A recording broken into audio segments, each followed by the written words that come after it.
Bueno, bons días. Ainda que falta o 27,5% do persoal, empezaron a que este rapaz está nervioso.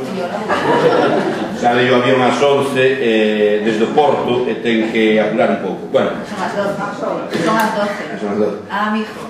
O mozo que está con nosos aquí, que naceu cando morreu Franco, foi unha asociación xeracional que mellorou cualitativa e cuantitativamente, por altura e por todo, chamase Xavi. Eu non sabía iso, que cando se di o xogador de fútbol, o mismo que Xavi, iso é unha castañación, é que dicir como toxo galego, é dicir Xavier, o Xavier. O Xavier, o sea, que decir Xavi, iso dos locutores españois, non é Xavi, é Xavi, o Xavier. Bueno, este non é como de Cantabria, que era González Rodríguez, que non decía nada, este é Gomila e Pons. O primeiro apelido é xermánico, e o segundo é latino, porque ven dun área que si onte falaba Luz, que temos, non sei se foi Luz ou quen foi, do 90% de topónimos latinos, eles teñen os 50 ou 60 dun idioma raro que se chama árabe, que non sabemos nin o que é. Entón, aquí todo que non sabemos o que é, mandámoslo a papel indoeuropeo, e antes indoeuropeo, e ali digamos árabe, ou é árabe, e así, e acaban co problema, e seguramente que é latino seguro. Pero bueno, son situacións lingüísticas distintas. Despois explica de onde ven Gomila e Pons, Xusclau. Ben, naceu, ele vai a falar da toponimia e da talasonimia. Eu non me figuro que os vosos amigos onta noite lle dixeran: mira, non podo ir, que mañá teño que ir a unha charla de talasonimia de Menorca. E dirían, pero bueno, como é unha función destas xornadas que a palabra toponimia se popularice, todo o mundo escoite falar dela, pois entón esta é unha medida máis. El vai nos a falar da toponimia e algo de talasonimia de Menorca. Menorca é unha illa que ten 6 concellos de Pontevedra ou 4 valmiñores, o sea, uns 700 kilómetros cadrados, con que 80.000 habitantes, nada, bueno, depende da época do ano, se están os alemáns ali ou se non están. Están os alemáns en 200.000 ingleses, manches de todos, de reo. Unha población moi flotante, entón ali para cando buscades un informante, se mirades Alto Rubio e lle preguntades xa, non, para iso que sabedes que hai que buscar algo que sea xubilado, que teña tempo, que sea da terra, que leva ali e tal, pois, cando era Alto Rubio, a señora, esas non lle preguntan como se chaman as fincas. Ben, é licenciouse na Universidade Central de Barcelona en Filoloxía Catalana, fixo a tesiña sobre a toponimia do Porto de Maó, onde naceu el, da capital, que non sempre lembramos aqueles queixos que había en caserío. Son eses que estaban feitos en Mahón, con H, con O, Maó, sin H, sin N, son como Santo Luz, sacanlle todo. Quedan así moi resumidos. Entón, fixo o traballo da toponimia do Porto de Maó, que hai máis traballos anteriores, posteriores a él. O primeiro que fixo foi un archiduque alá no século XVIII, como era o archiduque de Austria. Mirades que se entende moi ben cando fala así en... Eu dixen que dera a charla en catalán, pero non quero, iso non se vai a entender. Anímate os primeiros parágrafos, o primeiro minuto, para que temos unha experiencia así escatolóxica. E se entendemos o primeiro minuto, pasamos unha incisa e entendemos, non sea moito verdad, trajamos.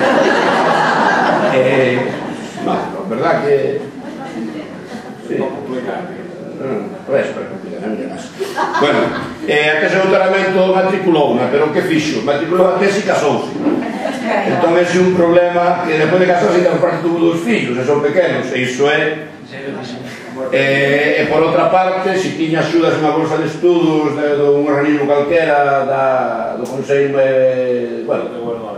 do goberno balear, iso tamén se acabou. O cambio de goberno, sabedes que o Matas deixou de tal, viñeron foros e todo iso, que non está recollendo nin rematando a tese de doutoramento, que era sobre a toponimia marítima do Levante Manonquí, que non está facendo. Ademais, estaba moi contento co director de tese, pronuncia ese nome tan raro, Joan Ben. Bueno, escríbese Juan Bení, o sea que Joan Ben, cando digo así, que lle poño B-H-U-M-E-N-I, que significa visinho, o sea, un veciño de ali. Ben, E aparte de facer ese traballo, que supón un traballo de tese, foi contratado tamén para recoller a toponimia da illa, pero acabou un sistema político e outro, e remataron exactamente igual que o proxecto de toponimia de Galicia. Mirades que nada hai casual, saben se hai contubernio das gaivotas ou non é, pero parece que é unha cousa así. E despois colaboran nunha especie de comisión toponimia, bueno, aquí é dos anos 80, falábamos onte na CE, pero ali é unha comisión toponimia que acaban de establecer no ano 2011, o sea que é unha cousa recente e máis grave que aquí. A intención da recollida da toponimia dos 700 km cuadrados era a de elaborar o nomenclator da illa, que nestes momentos está sin elaborar, e nos explicará despois que pode ter unha densidade importante, nada do que falou Emili Casanova para Valencia, unha densidade muitísimo maior, como veredes despois. Chamadle Comisión Técnica de Normalización Lingüística, de asesoramento lingüístico. Son os que lle preguntan cando un nome é raro, está con problemas, son os que asesoran. Actualmente tuvo que deixar a tese, isto outro dedicarse, o que lle gusta a él, que o ensino nun instituto de 700 nenos ali rebeldes nas edades que hai de 12, 13, 14, 15 anos. Bueno, pois intenta así o primeiro minutiño nada máis, minutos 60 segundos aí, e depois se miramos que as caras son moi raras e tal, abandonas o chollo, vale? Bueno, agradecido polo esforzo de vir de Menorca aquí, de deixar a dos neniños chorando e a muller ali cagándose en todo, pero aquí tens. Tot com a ciència, no? Bé, bon dia a tothom. Intentaré, com he demanat a José Lois, parlar o xerrar un minut en català, però s'esforça de curt perquè diríem que no és del tot senzill, supos per vostès. A veure, bon dia a tots, bons dies. Voldria agrair en primer lloc a l'Institut d'Estudis Millorants, a José Lois, de fer possible que jo sigui aquí, en companyia de gent de fa estones de congressos de toponímia, des de Uppsala, quasi l'ICOS, no sé si coneixen la Societat Internacional d'Onomàstica, que fa uns congressos anuals, i ja vam començar a conèixer a Luz, Nana, i sempre havien de venir a Galícia i no hem arribat fins ara 10 anys després. Estic molt content de ser aquí i gràcies a ells. Aleshores, segon paràgraf i cap al meu minut. El minut de glòria. Voldria començar amb una reflexió. A veure...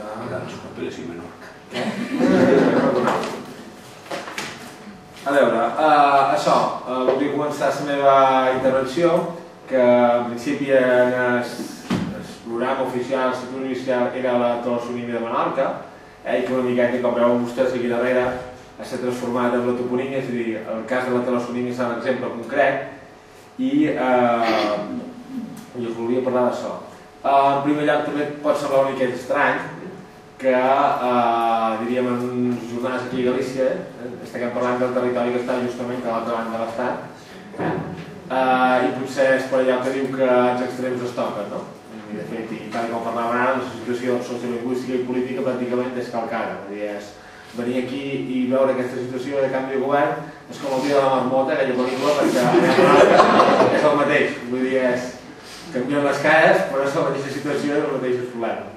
Aleshores, tot i aquesta distància i aquesta diferència, diríem, un poc geogràfica, perquè com veurem, el tema de l'autoponímia, el tema de la recollida, té a veure molt amb el territori, és a dir, per recollir toponímia cal conèixer el territori, cal conèixer la llengua, i sobretot a nivell interior, pel que es veu hi ha bastanta diferència, diríem, de l'estructura d'organització del territori entre Menorca i Galícia, i per tant aquí pot haver més distància, amb el tema de la mà, que és el tema de la talassonímia, de la toponímia marítima, que és el que miraré al final de presentar un poc més exhaustivament per veure un poc allò, aquest grau d'especialització que es necessita quan es recullen els topònims. Aleshores crec que pot ser una bona experiència en aquest sentit, que tot i la distància i la diferència d'organització, veure, diríem, una metodologia que en darrer terme és la mateixa, és a dir, el problema, com fer les coses és igual, canviem potser el territori que hem de conèixer. Aleshores, ara sí, canviaré en castellà. ¿Sí o no? Sí. No. Ay, perdón un poco. Entonces tendrán que disculparme fonética castellana, esto sí, porque la fonética castellana y la catalana no se ha llevado muy bien nunca. Entonces, como les decía, los objetivos fundamentales son presentar el trabajo de recogida y toponimia, especialmente la parte final, el de la toponimia marítima, que es la que casará más con la realidad de aquí de Galicia, de Gondomar, hecho en Menorca y en las Islas Baleares. Es realmente igual que vino a América se llamaba. Anualmente o cada 2 años se organiza también el Ministerio de Fomento, como menos después, que es responsable de los nomenclatores en general de cada comunidad, organiza encuentros y cada comunidad autónoma presenta su situación. Entonces, aunque parezca lejos espacialmente, es interesante, ¿no?, conocer qué hace la gente en otros lugares, porque en último caso a veces hay muchos paralelismos. Entonces, a partir de aquí plantea una serie de reflexiones metodológicas sobre la recogida y el tratamiento de los topónimos, que es fundamentalmente uno de los objetivos de este curso. Entonces, empezaré con una pequeña presentación sobre el territorio del que vengo.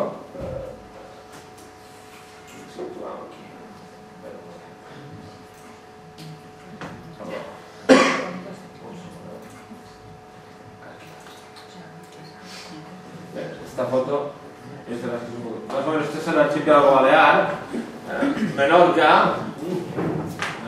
Faltaría, digamos, la península en general. Nos encontramos en el lado de prácticamente una hora de diferencia. Esta mañana, cuando se levantado a las 8, la luz que tenéis aquí a las 8 de la mañana es la nuestra de las 7 ahora, una cosa así prácticamente. O sea, pero bueno, entonces este es el archipiélago. Y Menorca, una de las descripciones de estos viajeros del siglo XVIII ilustrados, ¿no?, influidos por estas descripciones. Una de las descripciones empezaba así, ¿no? Menorca, la Balear Menor, anclada en el medio del Mediterráneo, en el Camino del Oriente. Esta era un poco la retórica romántica, ¿no? Se encuentra situado al nordeste del archipiélago balear y, como ha dicho él, pues no es muy significativa en el territorio, ¿no? Son 700 kilómetros cuadrados y 200 de costa. Lo más importante quizá es que todo, a pesar de esta superficie reducida, es un territorio que es un paisaje y un territorio muy humanizado. Es decir, desde la prehistoria ha sido transformado para optimizar los recursos. Es decir, y, por ejemplo, la transformación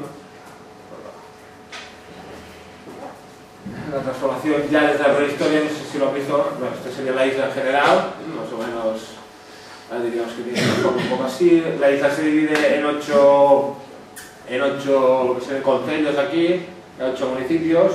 En el lado de Levante está aquí Mahón, que es la capital, Ciudadela está al otro lado. Las dos mantienen una especie de rivalidad histórica, como pasa siempre, porque Menorca, diríamos, fue conquistada a los árabes en 1287 por los catalanes, que trajeron el dialecto, diríamos, de Cataluña, y en un primer momento la capital fue Ciudadela, y después en el siglo XVIII, como les explicaré, por su situación estratégica y por el puerto de Mahón, no sé si lo verán aquí, el puerto de Mahón, que es este de aquí, tiene unos, bueno, ahora ya esto un poco, tiene casi 5 kilómetros de longitud y es uno de los puertos naturales más importantes del mundo. Y en el siglo XVIII, no, naturales sí. En el siglo XVIII era un enclave geoestratégico para las armadas francesa, inglesa y española, y Menorca en un siglo fue moneda de cambio. Fue estuvo tres veces en manos inglesa, 2 en manos francesa y 2 en manos españolas. Nos cambiamos cada 10 años cambiábamos de país, de nacionalidad. Y entonces, a raíz de la dominación inglesa, la capitalidad política pasó a Mahón y desde aquel momento pues, tenemos un poco de rivalidad, pero bueno, es sano. Y igual que a partir de, como les hablaba del paisaje humanizado, Menorca se caracteriza en la prehistoria sobre todo por las tablas estas que son bastante, son llamadas tablas, ¿no? Porque parece una mesa realmente. También por esto es lo que se llama un talayot, por la palabra atalaya, que sería como una vigía. Y el otro canal de eventos son las navetas, que es la más famosa, que se le llaman navetas, un poco diríamos por esta forma de nave invertida, que es la más famosa de todas. Es decir, ya desde la prehistoria ha estado muy transformada. Y más modernamente, bueno, aquí tienen una necrópolis, que es la necrópolis de Cales Coves, se llama Cala de las Cuevas, Cales Coves, y esta transformación también incide mucho en el terreno toponímico, ¿no? Porque en esta necrópolis muchas de las cuevas tienen nombre. Está, por ejemplo, la cova de Jurats, porque hay inscripciones de jurados romanos, una es la cova del cementerio, que han encontrado huesos, se presó. La humanización del paisaje implica también una densidad toponímica. Y esta foto que pueden ver aquí, la que puede parecer un poco extraña, se ve perfectamente aquí, esto de aquí es el aeropuerto, un aeroclub. Entonces, esta, diríamos, es un mapa, Menorca, ya desde la edad medieval, está surcada, pueden ver aquí la densidad, de paredes que todo el territorio se encuentra dividido y se han levantado paredes de piedra, sin cemento ni nada, solo con piedra, de cara a la organización, diríamos, agrícola. Para poder dividir la tierra, para poder trabajarla, se ha levantado, no sé si son 60.000 kilómetros de pared en toda Menorca. O sea, todo el territorio está mediatizado por este sistema de paredes, que es el que justifica en parte también, como veremos más tarde, la densidad toponímica, porque cada cercado, es decir, si aquí estuviera cerrado por 4 paredes, cada cercado llega a tener un nombre, que muchos se están perdiendo. Entonces esto explica pues, la gran densidad toponímica.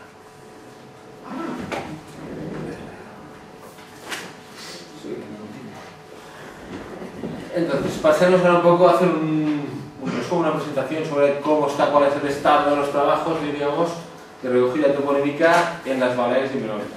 Como pueden ver, Menorca es un territorio peculiar en cuanto a los estudios toponímicos, porque no cuenta todavía, parece triste, pero es cierto, con ningún estudio científico toponímico publicado. Es decir, no hay ni un solo libro, diríamos, de un planteamiento científico, es decir, a partir de entrevistas orales registradas, con la localización concreta de los topónimos y con la transcripción fonética, no hay ninguno. Esto no significa que no haya estudios ni trabajos, pero no han cristalizado una escuela. Como veremos más tarde, en las Islas Baleares, y diría Sana, veros a vosotros, la Comisión de Toponimia es de 2011. O sea, hasta 2011 el gobierno no ha hecho ningún esfuerzo conjunto en todas las islas para elaborar un nomenclátor. Por tanto, todos los trabajos siempre han dependido de esfuerzos individuales, que han sido bastantes, pero al no haber, digamos, un caramazo institucional detrás, pues ha hecho que no haya una producción, digamos, en serie. Igualmente, esto no implica, en el caso de Menorca, que no haya estudios toponímicos, es decir, haberlos hay. En este sentido, empieza en el siglo XVIII, como les decía, con las dominaciones inglesas. Menorca, eso sí, tuvo la suerte en el siglo XVIII de ser inglesa y francesa, eso supuso no estar a las órdenes de una parte del siglo de los Borbones, con lo cual todo el oscurantismo que se vivió en cuanto a libros, la península no estaba en Menorca. Menorca era un eje comercial entre Francia y el norte de África, y toda la ilustración, diríamos, todos los libros que salían llegaban pronto a Menorca. En la literatura catalana, al siglo XVIII se le llama al període menorquí de la literatura, porque toda la literatura del siglo XVIII en catalán se produce en Menorca, que es el único territorio donde las ideas y los libros podían circular. Posteriormente, el gran auge de la toponimia, bueno, además de estos, diríamos, ilustrados del XVIII, tenemos también los viajeros ilustrados, muy típicos del XVIII, y hay algunos de ellos, como el archiduque, que hablábamos antes, el archiduque Luis II de Austria, que era un noble que se paseaba por las islas y hacía descripciones. Tenemos diversas descripciones toponímicas, pero son un poco ligeritas.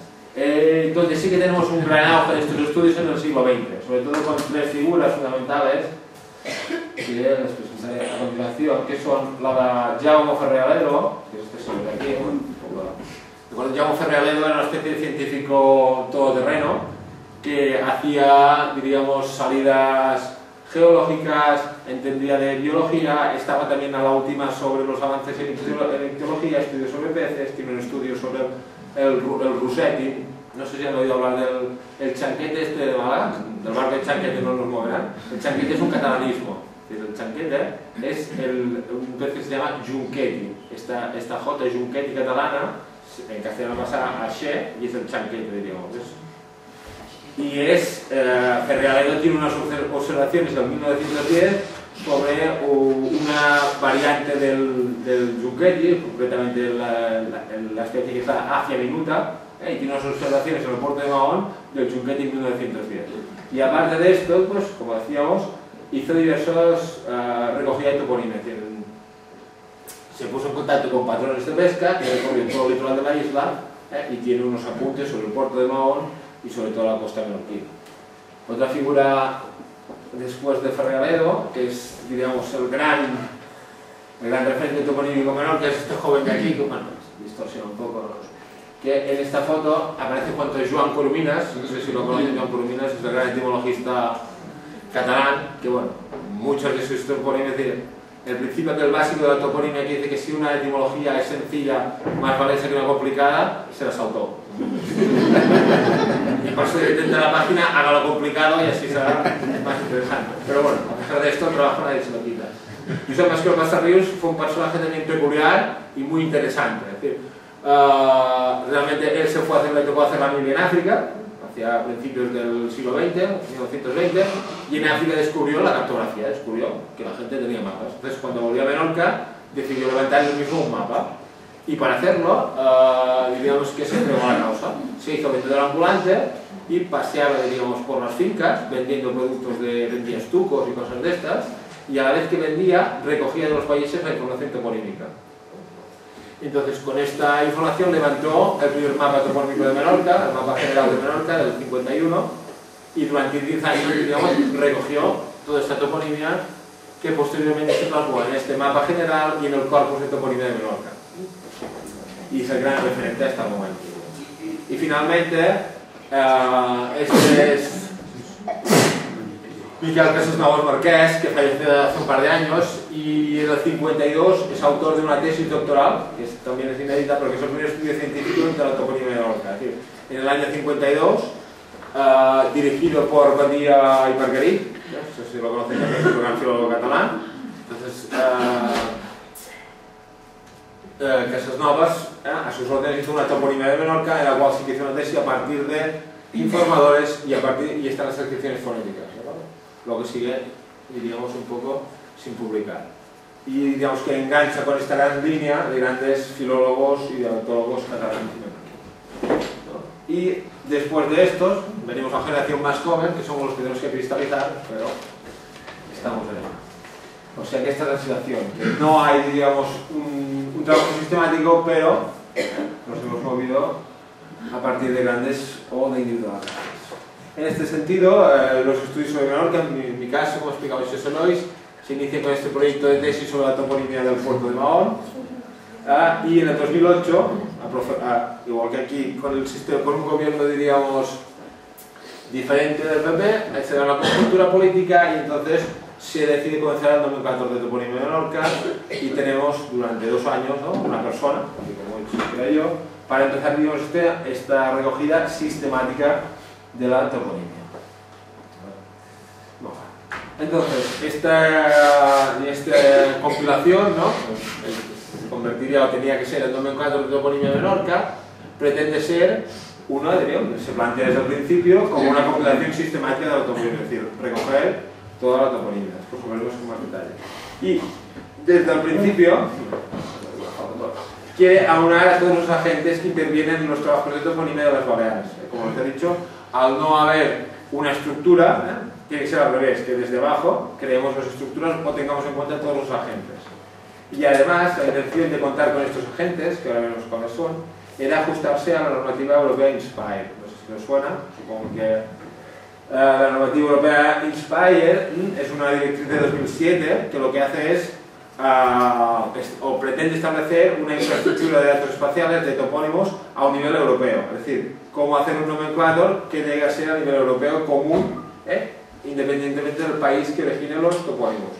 Para hacer esto, realmente, lo único que se necesita es establecer unos campos comunes y que todos los topónimos los respeten. Y se establece una estructura piramidal, es decir, el nomenclátor superior empieza en Europa, de Europa va a cada país y en cada país, en el caso de España, a las comunidades autónomas, que son las que tienen transferidas las competencias en toponimia. En este caso, en Galicia es el SINCA, me parece, que es el que se encarga de todo. Realmente las competencias no, era que en corte. Sí, cada comunidad autónoma tiene una delegación esta del ¿no? Entonces se establece que esto también es muy interesante y es fundamental para nosotros, para los que recogemos, tres campos básicos a la hora de recoger la toponimia, que es la forma, la forma, sea normalizado o no, la localización, es básico también, como veremos, la localización de los topónimos. Un topónimo sin estar localizado pierde sentido, es nada. Y en tercer caso, el genérico, es decir, a qué hace referencia aquel topónimo. Son como las tres patas de un taburete básicas que se establecen desde el nivel europeo máximo hasta la recogida que podemos hacer nosotros en nuestra calle. Es decir, si nosotros recogemos la toponimia de nuestra calle, de nuestro barrio, y a cada topónimo les damos estos tres elementos, los situamos en un mapa, le atribuimos un genérico y recogemos la forma, esto, con este mismo formato, puede llegar, diríamos, hasta un nivel europeo. Por tanto, son tres elementos básicos a la hora de, diríamos, de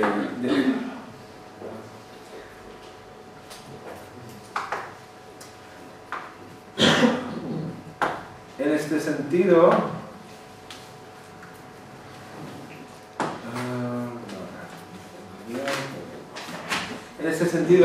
ha quedado un poco colgado en la diapositiva anterior este concepto de nomenclator que muchos tendréis formado, pero que realmente concreta lo que os acabo de explicar. Es decir, que un nomenclator es una recogida, es una palabrota esta es un poco extraña, pero que en último no es nada más que una recogida toponímica, desde nuestro barrio hasta el ámbito que queramos, que establece para cada topónimo tres propiedades básicas, es decir, la forma, la localización y la entidad. Bueno, hay algún catalanismo, pero el genérico. Hay veces, por ejemplo, en el caso de Menorca, como veremos, hay fincas, o si hablamos, hay, por ejemplo, si yo digo Torreblanca, la Torre Blanca, en este caso no es una torre, sino que es una finca. Si es una torre, pero en este caso hay fincas, ¿no? Que porque tenía una torre se llama Torre Blanca. Por tanto, en cada topónimo tenemos que asociar la forma a la entidad. Y es básico, y esto también es interesante para todos, tener un catálogo de entidades. Se supone que uno, cuando empieza a hacer una recogida, pues empieza por su entorno más inmediato y tiene un conocimiento de estas entidades. Pero, por lo que hemos visto estos días, nosotros más que en Menorca, que es más pequeño, hay aquí en Galicia una mayor diversidad de entidades y además diríamos, de genéricos, es decir, que un mismo elemento recibe nombres diferentes en función del lugar. Por tanto, es básico a la hora de iniciar la recogida tener en cuenta este elemento, es decir, tener una lista o una idea de esos genéricos. Evidentemente, hay una frase muy bonita que se refiere a la gramática histórica y a la lingüística, es en italiano, que es que el più si impara facendo, es decir, que la mayor parte del aprendizaje lo asimilamos a medida que trabajamos. Es decir, cuando empezamos a hacer toponimia tenemos una formación académica, mayor o menor, pero toda la parte de recogida, una cierta intuición hacia dónde ir, hacia cuál es la forma correcta, se va elaborando a medida que recogemos, a medida que acumulamos experiencia. Pero hay que tener siempre en cuenta este elemento de que los genéricos y la realidad geográfica del entorno que analizamos es básica y hay que conocerla.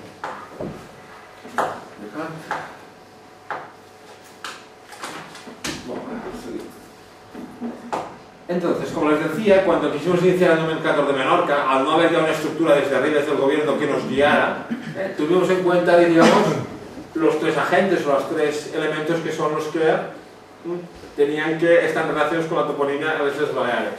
En primer lugar, la Dirección General de Política Lingüística, que es la que facilitaba la comisión de servicios y hacía posible la liberación, abandonar a los niños en el instituto. Sitipsa, que sería vuestro SITCA, que es una empresa en Baleares, todavía es completamente pública, ahora también está en la línea roja, pero Sitipsa era el encargado, diríamos, de elaborar toda la cartografía. Y finalmente la Universidad de las Islas Baleares, la UIB, según el Estatuto de Autonomía de las Islas Baleares, es el organismo que tiene las competencias lingüísticas. Quien tiene que, cuando hay alguna duda sobre toponimia o sobre nombres en general, la Comisión Técnica de Asesoramiento Lingüístico, que depende del Gabinete de Nomástica, es quien resuelve, diríamos, estas cuestiones. Cuando, por ejemplo, alguien quiere catalogizar su nombre y pide un estudio, lo pide a la Comisión Técnica y ella resuelve cuál es la forma más adecuada según la lingüística. Entonces, estos son los tres elementos básicos. ¿Qué más?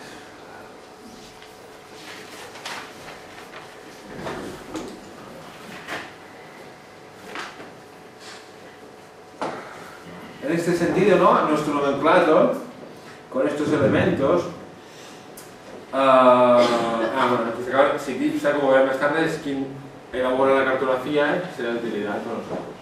Entonces, con estos elementos, este nomenclator, y de acuerdo con esta directiva europea Inspire, ¿no? De esta estructura piramidal, pues estaba planteado esta metodología de recoger con los tres elementos determinados, de manera que a la hora de hacer un nomenclator a nivel balear, los topónimos pudieran, diríamos, ya acomodarse. En ese sentido también es interesante destacar que la pata estatal, diríamos, de esta organización piramidal, la IDE, la infraestructura de datos espaciales, que depende del Ministerio de Fomento, y esto es interesante, es, diríamos, el responsable a nivel estatal de aunar los nomenclatores de las provincias. Y el Ministerio de Fomento tiene hecho ya un nomenclator conciso de España, que reúne muy pocos topónimos, con reúne de toda España, y actualmente está planteando el nomenclator a nivel 1.25.000 de toda España, de manera que las comunidades autónomas aporten el nomenclator y se elaboren.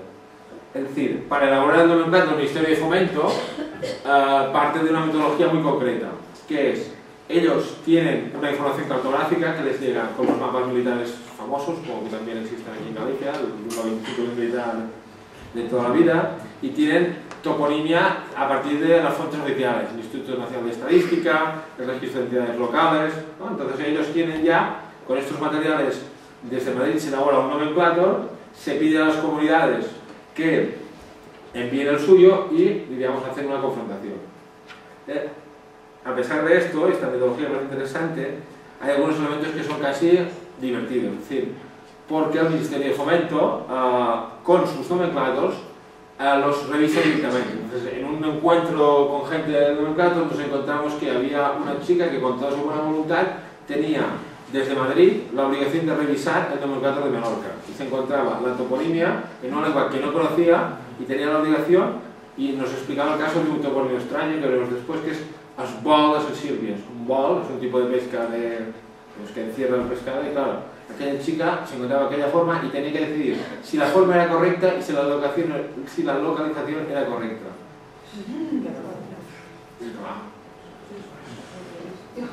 Pero bueno, supongo que son metodologías. Por esto es interesante. Los cerebros pensantes, ya sabemos que la administración está bueno. Por esto se los explica en el sentido de que es interesante el trabajo que se hace después desde las comunidades y desde la base, porque en función de cómo elaboramos los materiales y los enviamos, el nomenclator final quedará mejor o peor. Después, evidentemente, están las circunstancias políticas que lo hacen más fácil o más difícil. Pero la idea de base es esta, que el trabajo que nosotros hacemos al nivel más local tiene un gran valor si se registra bien, porque después contribuye en cuanto más proximidad, con cuanta más proximidad recogemos nosotros, con cuanta más fidelidad, mejor es la calidad final del producto. Que no se trata de esto desde Madrid, una señora que coge un mapa, sin tener conocimiento de la lengua, y pues hace una especie de expresión divina y resuelve. Entonces, volviendo ya y dejando un poco este excursus más teórico y volviendo precisamente al nomenclator toponímico de Menorca, quisiera entrar ya en una parte un poco más específica, menos general, y presentarnos cómo es esta recogida, diríamos, en las Islas Baleares. Entonces, antes de empezar esto, también quería hacerles un poco de reflexión, la última teórica, sobre cómo está esta toponimia, digamos, a nivel balear. Les he explicado que en Menorca no había una coyuntura política desde arriba que permitiera un trabajo en serie, y las Islas Baleares pues tampoco no son una excepción.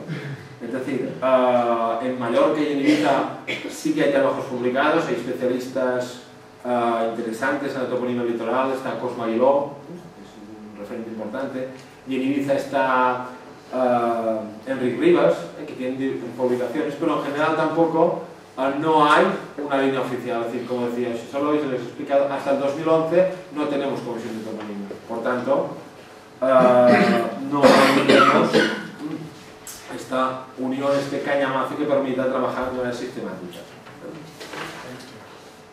Un ejemplo del mal funcionamiento, digamos, de la comunidad autónoma, que un poco vamos a criticar a nosotros mismos, estaríamos en cómo se ha hecho la cartografía que funciona actualmente. La cartografía que se tiene de las Islas Baleares a nivel de ortofotos, es decir, de vuelo fotográfico y de topográfico, se empezó a elaborar en 1995. El vuelo fotográfico inicial lo hizo evidentemente el Institut Cartogràfic de Catalunya, porque la Comunidad todavía no tenía recursos, hizo el vuelo y la Comunidad Balear compró las fotografías. La primera fotografía aérea es del 95 y a partir de ahí se elabora también el mapa topográfico. Entonces, en el 95 las Baleares tienen unos preciosos mapas en blanco. Tiene un mapa topográfico muy bonito, hecho con mucho rigor, pero está completamente vacío, es decir, no hay ni un solo topónimo. Entonces, se decide que un grupo de especialistas de la universidad, en este caso geógrafos, hagan, diríamos, salidas técnicas porque hay que llenar esos mapas. En el caso de Mallorca no hay problema, estamos siempre con la centralidad, porque los mismos estudiosos de Mallorca, que son los que lo hacen, conocen el territorio, han estado trabajando y pueden aportar. El problema viene en las islas menores, Menorca y Ibiza, donde, como he explicado, no hay una tradición de estudios, todos son pequeños estudios pequeños, y a la hora de llenar estos mapas no se busca especialistas del lugar, sino que los mismos especialistas de Mallorca van a Menorca y van a Ibiza. De manera que cuentan con algún colaborador y recogen topónimos, pero en el caso de Menorca están documentados 8.000 topónimos, que nadie nunca jamás, aparte de ellos, los ha visto. Ellos aseguran, no, o sea, las relaciones tampoco no son buenas, la universidad también no es, contrariamente a lo que parece, no es tampoco un lugar de entendimiento este departamento, y el departamento de geografía nunca ha colaborado excesivamente con la lengua, y por tanto estos 8.000 topónimos están guardados bajo llave en el departamento de geografía como si fuera el tesoro nacional, pero nadie más que ellos los ha visto. Entonces, situación un poco rocambolesca. Entonces, con estos 8.000 topónimos de Menorca, se publica y se vende, los que los elaboraron, como la recogida mayor de las Islas Baleares. Y se obtiene una densidad para Menorca de unos 7 topónimos por kilómetro cuadrado. Es la que se obtiene en este momento. ¿Qué tramo? Y curiosamente, que es lo que les explicaba, hasta el 2010-2011, esta capa topográfica, esta capa toponímica, no se da a revisar a los especialistas de Menorca y de Menorca. Es decir, que la misma capa desde el 95 se va actualizando y se invierten las partidas en la revisión de esta toponimia, nadie sabe cómo, pero hasta el 2011, hasta 2 años, no la revisan, no la actualizan gente de las islas. Podéis imaginar que el nivel de acierto no es mucho. Además, cuando se ha revisado, se ha comprobado que sencillamente todos estos vacíos, esta falta de información se suplió copiando, sobre todo en el litoral, a lo que les he explicado de Mascoropas arriba. Es decir, cogieron el mapa que ya había y un poco con localización, correcciones litorales y quedó bastante bien. Como veremos después, la densidad de Menorca puede ser muy superior. Bien, esto es lo que hemos estudiado poco. Nos centramos ya, aparte de cuestiones, en la recogida de Menorca, y evidentemente partimos de cero, porque un poco estamos en una situación ahora, igual estamos en Menorca que vosotros ahora, es decir, queremos empezar una recogida toponímica y tenemos claro sencillamente que tiene que hacerse a partir de fuentes orales, gente mayor, natural del lugar, con el conocimiento del medio y que nosotros a cambio tenemos que conocer el territorio y también la lengua, en este caso las variantes dialectales. En el caso de Menorca hay un elemento importante, que es que el catalán central, el catalán de Cataluña, utiliza lo que se llama el artículo literario, es decir, el cotxo y la taula, que es el derivado del latín ille y la ilud. Esta forma, que también es igual que en castellano, en la edad medieval convivía con otro artículo derivado de ipse, ipsa, ipsut, que era es y sa, es decir, se hablaba as cotxo y sa taula, bueno, no había cotxes a la media, pero bueno, as castell y sa taula, hablando de al castell y la taula. Entonces, las clases altas, la nobleza catalana, comenzó a considerar peyorativamente la variante ipse ipsa, ella consideraba vulgar y se decantó por la forma literaria, ille illa. Entonces, poco a poco la forma, diríamos, el artículo salat es sa, quedó, diríamos, relegado a una condición de bajo estatus y quedó marginada. Y quedó localizada, digamos, en la zona externa de Cataluña, en la zona norte, en Girona, que se han estado, todavía en la Escala, se mantiene este artículo ESA, y fue desde aquí desde donde vino Menorca, y Menorca evidentemente como territorio marginal geográficamente mantiene todavía estas formas AS y SA, que por esto cuando me tenían que hablar en catalán, o sea, si además del catalán estándar usamos la variante de la catalana menorquina, es todavía más complicado. Y no hay problemas a nivel interno, porque no hay mucha variación dialectal, la hay, pero bueno, estos son los dos elementos básicos. Entonces, cuando en 2008 nos planteamos empezar este nomenclator, lo primero que hacemos es cuestionarnos, digamos, la viabilidad del proyecto. Todos sabemos que los informadores se mueren, esta es la realidad con que trabajamos, y además, yo soy más que López Arrius, del que les he hablado ya un par de veces, el del mapa general. Cuando en el 83 publica el Corpus de Toponimia, escribe: entre 1946 i 1951 vaig recórrer a peu i en bicicleta tots els camins i tiranys de Menorca, incloent naturalment el camí vell. I vaig visitar totes i cada una de les alqueries, el que les explicava de les finques, que alqueries són les finques, per fer les enquestes toponímiques, entrevistant centenars de pagesos i pescadors, vertaders dipositaris de les tradicions toponímiques de la terra, amb la intenció de fer un mapa que deixin registrats tant de nom. En el año 46 al 51 paseo toda Menorca y hago el vaciado. Hoy, y está hablando del 83, seria totalment inútil aquesta recerca. El camp està abandonat, habla del 83, Els casals de possessió inhabitats i en ruïnes. La majoria de pagesos viu a les ciutats i la gent que es troba al camp són treballadors aliens a les tradicions toponímiques i a la llengua del país. Un documento realmente interesante, porque es esta constatación continua que perdemos un poco. Que poca o cap ajuda poden donar al toponimista i al investigador. Evidentemente es un poco una hipérbole, pero bueno, este digamos el planteamiento del 83, ¿no? Entonces, a partir de aquí se decide un periodo de prueba de 2 años, que son los que teníamos en libertad, en los municipios del Levante, de Menorca, en la parte, digamos, del Levante, porque el Levante es donde la propiedad del siglo XVI y XVII se divide más.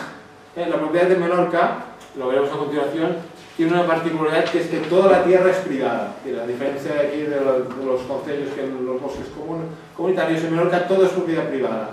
Y desde la época medieval el sistema de gestión de la tierra es la enfiteusis, es decir, hay un señor, un propietario directo, el propietario real de las tierras, y este cede el dominio útil, es decir, el trabajo, al labrador, al payés, que a cambio le reporta la mitad de la producción. Entonces, como los propietarios siempre han sido muy listos, en algunos sitios dividen más la finca matriz para conseguir, digamos, más productividad. Y esto se da en la parte de Levante.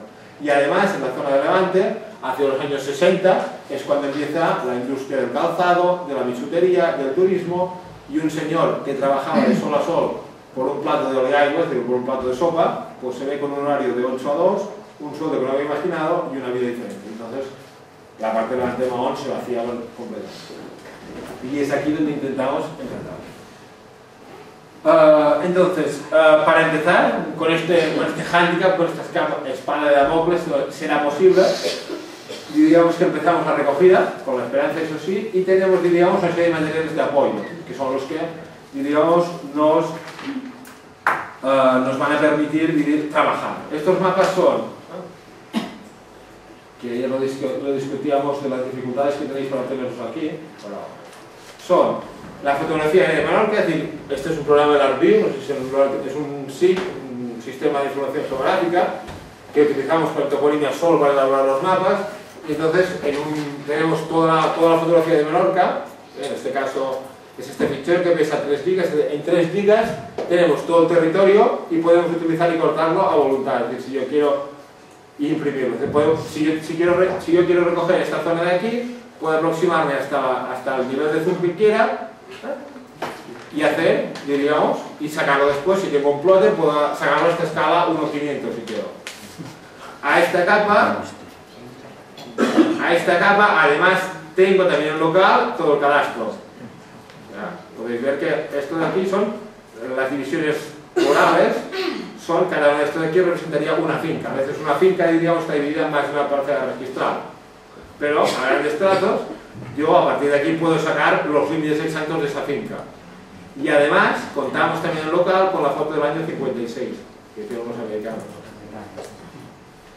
El programa este no permite hacer superposiciones, pero sí que permite lo mismo, trabajar en la zona que queramos. Que si miramos, por ejemplo, el núcleo histórico, este diríamos es el núcleo histórico del 56 de Mahón, y si ponemos una fotografía moderna, se puede ver cómo toda esta parte de, bueno, no sé muy bien, pero bueno, toda esta parte de aquí, ven el polígono industrial, la fase 3 y 4 del polígono de Mahón, una fase preciosa que está vacía, pero bueno. Se comieron no sé cuántos miles de metros y ya había unos solares preciosos. Pero bueno, y en el 56 pues son todo campos. Y a partir de aquí, montándolo, por ejemplo, yo pongo la finca que les enseñaré, que es la finca de la Cova.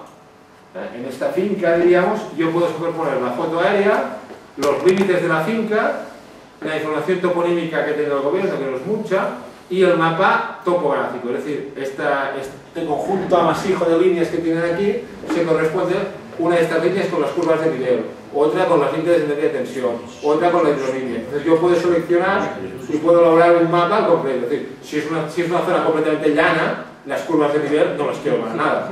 Pues si es una zona, digamos, orográficamente, pues las curvas de nivel son un apoyo fundamental para saber dónde el territorio se ondula. Entonces esta es una herramienta, diríamos. Esto es como el taller del artesano, ¿no? Uno antes de salir a una finca, pues elabora, juega, esto. Y me parece que es aquí. Me parece que es aquí, perdón. Por ejemplo, aquí pueden ver.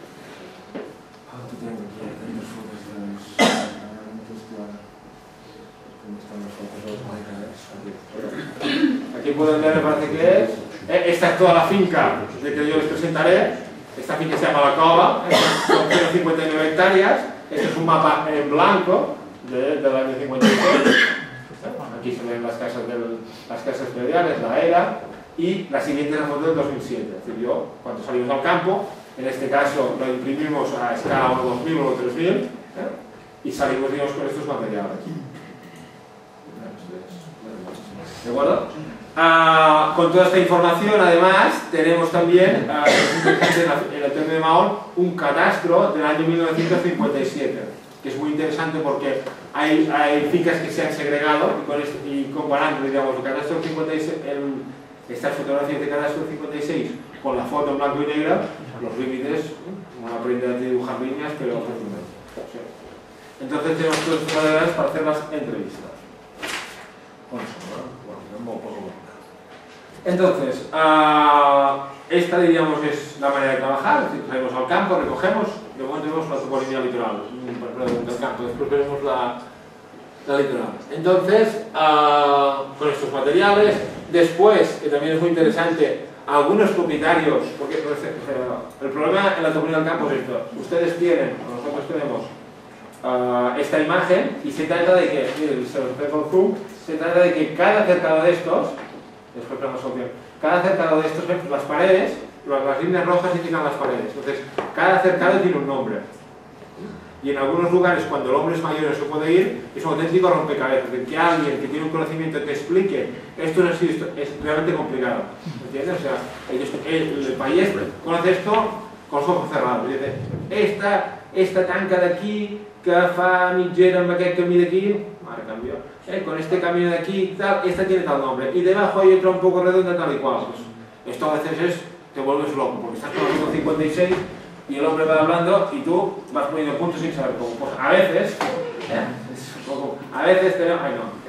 tenemos la solución.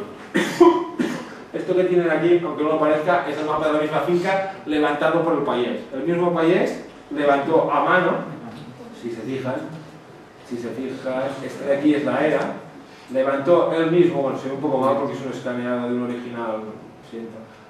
Diríamos, él levantó este mapa y en cada uno de los cercanos está el nombre puesto. Hay otras versiones mejores de propietarios que por amor a la propiedad tienen el mapa bien hecho y marcado. En estos casos es como la solución del puzzle, es decir, tú tienes un crucigrama que no te sale y de repente te dan la solución ahí encima y te pongo esa madre. ¿De acuerdo? Es un material de apoyo muy interesante. Este es un caso excepcional porque...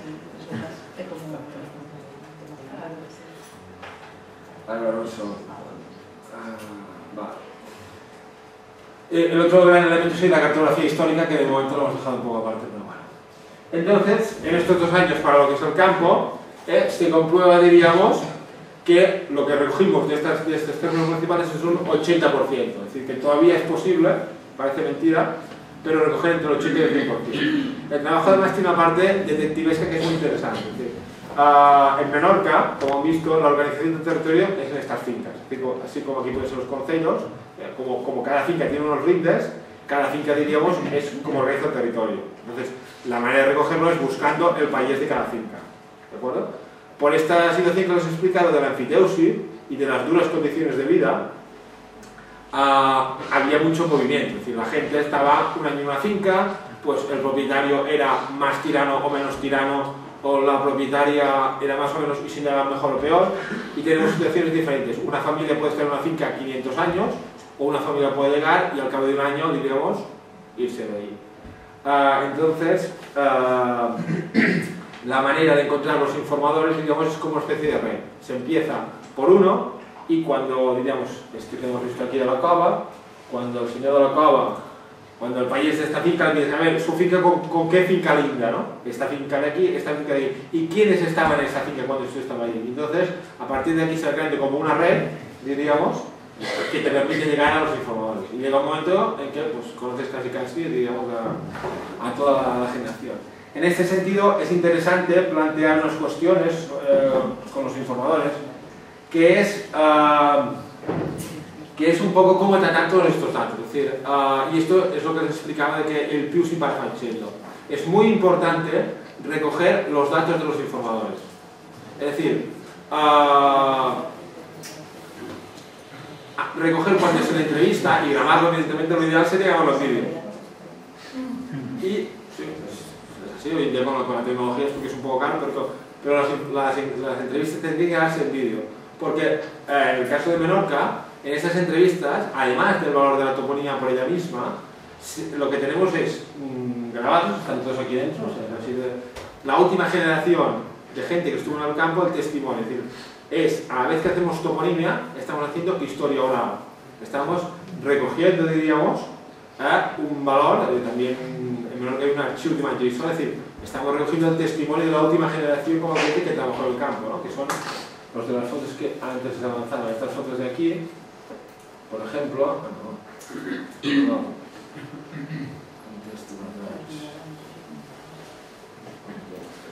estos de aquí, por ejemplo, son países hacia el año 30, como pueden, el usar y tirar en el tiempo no existía, es decir, pueden ver que todos los pantalones están reciclados 5 veces, y estos de aquí, con lo duro que esto de aquí es una simia, ¿no? ¿Saben qué es una simia? Una simia es un sistema de extracción de agua, es decir, aquí se ve la sadra, el animal que da vueltas y hay diferentes sistemas, con un sistema de cubos va subiendo el agua y va sacando, ¿sí? Es un sistema bastante tradicional de Menorca. Entonces, les hablaba de la importancia de dejar bien documentado, es decir, datos personales, hacer una pequeña historia de vida de cada informador e incluso, si es posible, recoger estas fotos antiguas. Es un esfuerzo pequeño a la hora de hacer las entrevistas, pero que tiene un plus después muy importante. Evidentemente, no podemos con todo, no podemos hacer la entrevista, los topónimos, la transición fonética, pero si recogemos al mismo tiempo y hacemos una pequeña ficha, ganamos mucho, porque después tenemos un valor, diríamos, más. Y en el caso de Menorca es especial porque estas familias se movían mucho. Es decir, una familia igual estuvo, por ejemplo, porque los niños, que aquí están, hay dos elementos básicos en el trabajo del campo. Uno, los países tenían muchos hijos. ¿Saben por qué? Para trabajar. Uno no lo entiende porque dice, si hay poca comida, ¿por qué tienes hijos? Dice, no, porque cada uno que tengo trabaja y tengo que pagar a otro. Como tenía muchos hijos y poca comida, a 8 años los hijos se buscaban la vida. Las niñas ayudaban en las casas y los niños Entonces, un niño puede empezar con 9 años y cuando tiene 18 ha estado ya en 5 fincas diferentes. Después, que es el otro gran misterio, porque toda esta gente tiene muchos hijos, muchos, 4, 5. Todos se casan y cuando se casan entran en una finca nueva. Dices, no hay bastantes fincas para todos. Es un poco exagerado, pero también es una reflexión sobre hasta qué punto, si más o menos, la gente vivía del campo. Es decir, y en 2 o 3 generaciones hemos perdido mucho los referentes y están ahí, todos nosotros, además en Menorca, escarbando 2 o 3 generaciones, nuestros abuelos podrían ser los protagonistas de estas fotografías. Y por esto es muy importante recoger estas historias de vida, de parte están grabadas, solo de grabarlas después ya se puede transcribir cuando sea. Como conclusión de todo esto para cerrar el tema este del campo y pasar ya al mar, que es un poco más diferente, con toda esta metodología recogida finca por finca, ¿no? Llegamos un poco al resultado. El resultado es que tenemos un 80% de las fincas y la densidad, si aquellos señores de 95 decían que tenían 7 kilómetros, en el caso de esta finca de aquí, ahora verán un poco la solución. En este caso, miren solo, estas son las casas de esta finca, de la cova de la que les estoy hablando. Miren solo alrededor de las casas, cada punto es un topónimo. O sea, en esta finca de 0,59 hectáreas han salido 150 topónimos. Por lo que sea, porque aparte estos números de aquí que les señalo, por ejemplo, son las tancas, ¿no? Pero es que aparte de las tancas, las casas, digamos, se encuentran en un sitio elevado y todo este trozo de aquí son cuevas, por ejemplo, cada cueva tiene un nombre. Aquí hay un pozo, aquí hay, esto de aquí son 2 pedreras. ¿Pedreras? ¿Cómo decir? Canteras. Cada cantera tiene un nombre. ¿De acuerdo? En esta finca llegamos a sacar 150, no es lo de siempre, y la densidad que sale son 235 kilómetros. O sea, no es igual por todo, porque no todo el mundo tiene conocimiento así. Pero si se calcula que en Menorca hay unas 1000 fincas como esta, grandes fincas, y que en cada finca como mínimo hay entre 30 y 40 cercados, si se recogiera solo de esta toponimia saldrían 40.000 topónimos, solo, sin tener en cuenta los nombres mismos de las fincas y la toponimia literal. Es un poco hacer castillos en el aire, porque es difícil recogerlo, pero la densidad sería esa. 50.000 topónimos yo creo que saldrían bien, pero como dicen los ingleses, time is ticking away, ¿no? El tiempo se nos cobra y los recursos son finitos. ¿Vale? Entonces damos por cerrado esta parte del campo, que es la parte diferente, y empezaremos. Que as tancas son as divisións de dentro da finca. Sí, o sea, no me he extendido mucho. O sea, a ver, hay lo que les hablaba de la riqueza lingüística, es decir, yo realmente, mi bisabuelo sí que estuvo en una finca de estas, mis bisabuelos salen de una finca que diu Son, sale de una finca que era Son Picard. Mi bisabuelo era médico y salía también de una familia de Son Picard. Entonces, mis conocimientos al principio de cercados y cosas así, pues más o menos remolí, ¿no? Y llegas a entender. Hay una gran cantidad de genéricos relacionados con los cercados. Por ejemplo, el más habitual es tanca. La palabra tanca, cerrado, esto es general. Si la tanca, esta de aquí, de cerca de las casas, suele llamarse pleta. Una pleta es una tanca más petita. Después, aparte de las pletas, otra cosa que también es interesante es que, y por esto servían las tancas, voy un poco de un lado para otro, es que estas fincas, diríamos, se utilizaban siguiendo la rotación de cultivos. Es decir, la finca, aquí no está marcado, pero todo el territorio está dividido, diríamos, se dividen las tancas, queda un poco desproporcionado, pero bueno. Toda esta superficie se divide de una manera que ellos saben en 3 partes diferentes. Una parte se siembra, es decir, el campo menorquín hasta los años 60 vivió del trigo. O sea, la finca era mejor cuanto más trigo producía, ¿no? Entonces estamos en la posguerra, tenemos después el estaperlo, todo el trigo tenían que darlo, ¿no? Pero claro, los países viven de esconderlo en dobles techos y estas cosas un poco de... Entonces, hasta los años 60 vivían del trigo. A los años 60 empieza la transformación hacia la producción de leche, que cambian el trigo por más vacas. En esta finca tenían 8 vacas y al final deben tener 80. Leche, queso y caserío.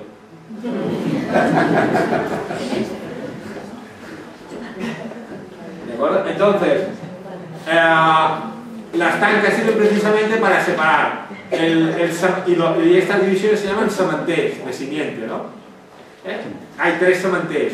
El sementer que está sembrado, donde está el trigo sembrado, después el segundo año el trigo que ha sido cortado queda lo que llaman rustoi, que es el rastrojo, no sé, el rastrojo, y la tercera parte de la finca queda en barbecho. ¿De acuerdo? Entonces, si yo tengo 8 vacas, no puedo permitir que las 8 vacas entren donde está sembrado, porque si no, desastre. Por esto, digamos, en parte se crean las paredes, porque de esta manera se separan los compartimentos. Entonces, les decía esto por los nombres de las tancas. Esto es una tanca. Por aquí hay pletas, ¿no? Después, muchas veces hay una palabra preciosa, que es la palabra cruaña o crua. Crua, como cruda. Crua viene del latín crux, cruz. Y una crua se suele aplicar, aquí no sé algún trozo de estos de bien que porque hay un trozo de tierra, bueno, una crua es como un trozo de tierra que sirve de paso. Es decir, si yo aquí, en este caso, este edificio de aquí es la boyera, buer, donde están los... Se llama buer porque originalmente los privilegiados en la finca eran los bous. Los bous, bois, eran los que araban, por tanto eran los señoritos. Las vacas estaban fuera y se las muñía, se las muñía, diríamos, en lo que se llama la quintana. El apellido Quintana es en la parte exterior de esta es la casa de los bous y fuera hay como un patio, eso es la quintana, y en la quintana se muñían las vacas. En cambio, los bous eran los privilegiados porque como eran los que trabajaban, eran los que estaban, diríamos, a resguardo de la lluvia. Evoluciona y el bue pasa a ser de las vacas. Entonces, si las vacas están aquí, imagínense, estas tancas de aquí son de un sementer y estas son de otro, cuando salen de aquí tienen que tener paso hasta sementer, ¿entiendes? No puede ser que las vacas pasen ni por un trozo donde está sembrado. Entonces, estos trozos de finca de distribución de paso son los cruañas. La cruaña es un diminutivo de crua. Y así hay una infinidad de palabras y de los nombres cercados, pleta, después normalmente cerca de las casas están los horts y hortals, el huerto, después la finca menorquina diríamos que vivía del trigo y también por inspiración francesa del 18 les inculcaron la idea de productos de gran conservación y gran producción, es decir, sembrar cosas que lleven poco trabajo, que aguanten y que den. ¿Cuáles eran estos? Higos, higo chungo, figa de moro. La figa de moro es la figa... El chungo no el otro. La breva, figo negro. Figo negro, claro. Que hay también 50 tipos, Figa de pal de dama, figa flor, figa no sé qué, es todo un mundo. Y de hecho esto de aquí, en esta finca por ejemplo, hay 1, 2, 3 figuerals.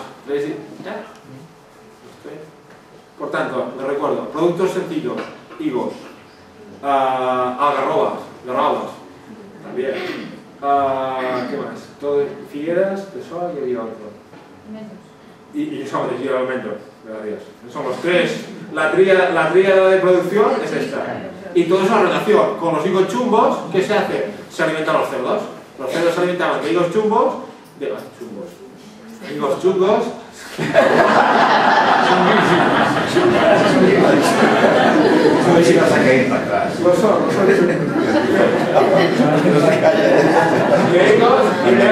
Y la farina del ordi. El ordi es un cereal, el ordi no cebada. Claro, salieron los cerdos sanos, la sobrejada de estos cerdos no es solo de oro.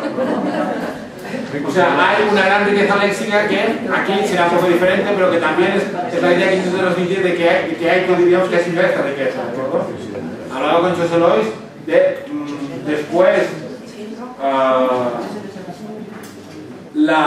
por esto que les decía del trigo, la finca, la extensión, no se medía en hectáreas, se medía en cuarteras.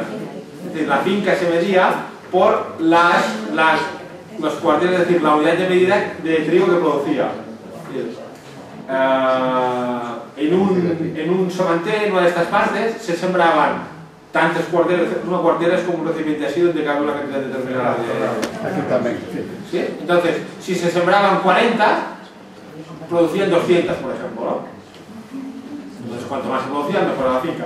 El payés de esta finca se acuerda todavía, 40 años después, de cuántas cuarteras se sembraron en cada tanca. Esta es una tanca de 2 cuarteras, esta es una tanca de mitja quartera, esta de un quart de quartera, realmente, y todo eso también, pues hay que ir aprendiendo. ¿No? Y así, tan especializado como quiera, o sea, es... Bueno, entonces pasamos, ya dejamos el campo con esta densidad y un poco diríamos, a la parte litoral, que es la que puede conocer más. En el caso del litoral, la metodología es diferente, ¿no? Aquí ya no es tan especializada, sino que tenemos un tramo de costa y lo dividimos en sectores, y la metodología aquí es, diríamos, buscar a todos los informadores que trabajan o que conocen ese tipo de, diríamos, de costa. Y aquí es donde quiero hacer esta reflexión sobre talasonimia y toponimia marítima, porque es interesante. Es decir, normalmente en toponimia se considera esta talasonimia, ¿no? Es esta duda si son todos los topónimos relacionados con el mar o estrictamente aquellos que indican lugares va debajo del mar, ¿no? Como veremos los caladeros, ¿no? Etc. A mí personalmente me gusta la palabra toponimia marítima porque, como veremos, gente de las fincas, gente interior también comparte nombres del litoral. Y esta idea de toponimia marítima me parece que es más general, y el concepto talasónimo prefiero aplicarlo a estos lugares de debajo del mar. Pero bueno, tampoco son convenciones. Lo verán en este caso. Es decir, en Menorca, para un tramo de costa, buscamos tres tipos de informadores diferentes. Los pescadores desde tierra, los pescadores del mar, de embarcación, y finalmente los países. Estas fincas, todas las fincas llegaban al mar. Es decir, y las fincas que llegaban a algunos de los países tienen, digamos, una gran información o sus nombres propios, y son, como veremos, interesantes. ¿Claro?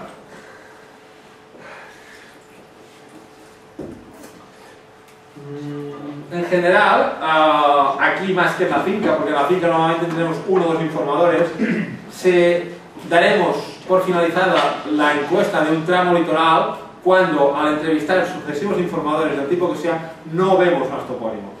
Esta sería un poco, creo, la idea fundamental. Pero bueno, aquí también interviene la experiencia, porque alguien que no tenga mucha experiencia puede hacerlo y sacar 15 topónimos en un trozo y realmente haber 35. Es lo que decía, con la experiencia, con el tiempo, uno se da cuenta ya cuando ha exprimido a todos los informadores posibles. Además, no sé aquí, pero en Menorca, a pesar que la sal conserve, pescadores de más de 80 años quedan muy pocos. Realmente la cama por encima de 80 está ya prácticamente, es decir, no ha habido un relevo generacional.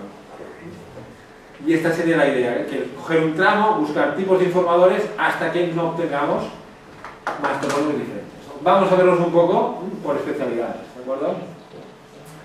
Entonces, lo que serían pescadores desde tierra, hay fundamentalmente tres artes de pesca en Menorca. No sé si aquí se comparte. Los pescadores de caña, todo el mundo con los niños hemos ido a pescar el pececito, pobrecito que se muere, que da un cubo en casa hasta que tumba el cañote. El rai, que ahora les enseñaré qué es, y otras artes, ¿no? Entonces, esta especialización de artes también se hace con vistas a diferentes especies, que ahora les presentaré, y se realiza en lugares diferentes. Cada especie se captura en un sitio y con unas condiciones de mar diferentes. Y esto, como veremos, influye en la toponimia. Os voy a presentar a algunos de mis amigos.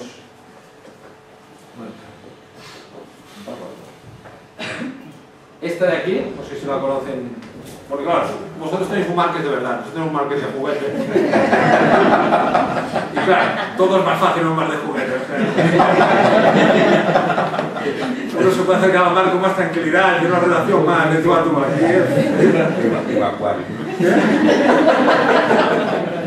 Esta de aquí, no sé si la conocen, es la oblada. Se llama oblada melanuero, científico. Habita por aquí. Pues ahí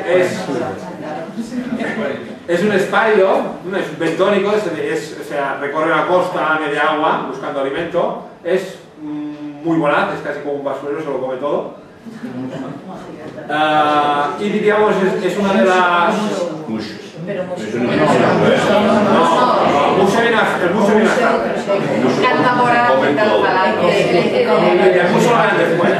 la oblada es una de las grandes pescas, digamos, que requiere grandes especialistas. La oblada es un pez muy desconfiado. Tiene un ojo, digamos, en el ojo, se ve que tiene mucha movilidad y es una pesca que pide, digamos, que hay una discreción total. El abuelo, cuando te llega a pescar, te sienta ahí y como te muevas, no vuelves más. No. Entonces, por ejemplo, la oblada se lanza cerca a la costa, pues nada, a una cierta distancia, con un preparado de pan, queso de tercera generación y anchoa así.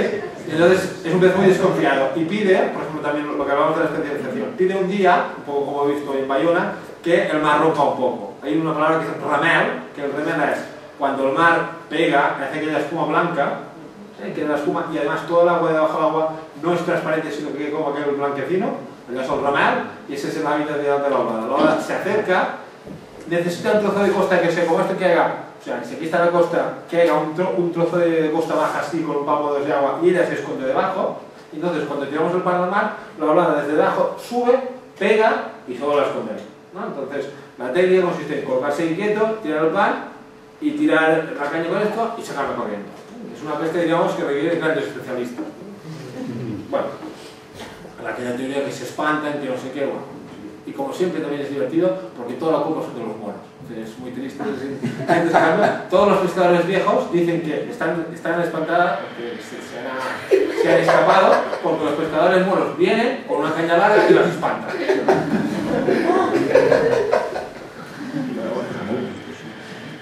Es una cosa así, todo es culpa.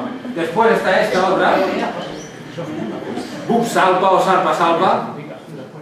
¿La conocen? Mejor que no, ¿eh? Este es un herbívoro marino. Se dedica a comer, es de los pocos peces herbívoros, se dedica a comer algas, pero en cantidad tal. Requiere que en cuanto se capture, se les saque las barrigas y una película negra que tienen, porque si no, huele, pero vamos, yo no tengo valor. Si lo coges, es mejor tirarlo al mar que tirarlo a la casa. Bueno, también se pesca con caña. Y esta en general, esta pesca también es interesante porque antiguamente, ahora voy a ver otra foto, se hacía con caña y para traerla se utilizaba un tipo de alga y para pescarla otro. Los pescadores cogían un tipo de alga, la machacaban en la costa, la tiraban y eso las hacía venir y con otro tipo de alga los pescaban. Era bastante complicado, pero el producto es muy bueno. Y además de esta, después tenemos, estos ya los conocerán, este es el mucho. El mucho, la lisa, normalmente busca sitios donde haya agua dulce y le gusta la sombra. Esta de aquí, el Diplodocus vulgaris. Esta es la variada del menorquín. El Diplodocus vulgaris, esta empieza ahora, empieza con el buen tiempo.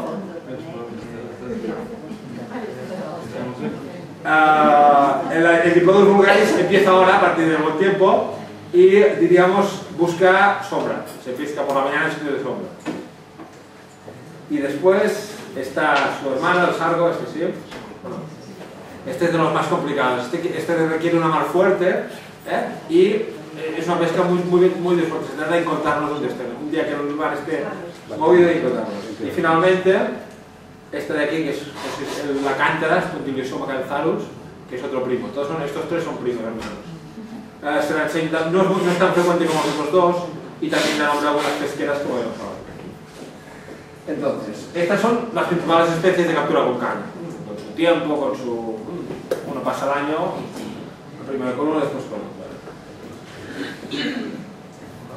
Entonces, vamos a ver algunos de los talasones de estas pesqueras, diríamos, de estos nombres donde se cogen, ¿no? Algunos topónimos descriptivos, es decir, un fenómeno muy habitual en Menorca es la humanización de los topónimos. Es decir, además del artículo salado as, sa, utilizamos el artículo personal an, na, en Xavi, la María, que en Cataluña sería al Xavi, la María. Somos humanos hasta... Entonces, es muy habitual que esa pesquera fosca sigui una fosca. Es como una humanización del topónimo, ¿no? Como si fuera persona. Esta sencillamente indica pues, que la roca es negra, etc.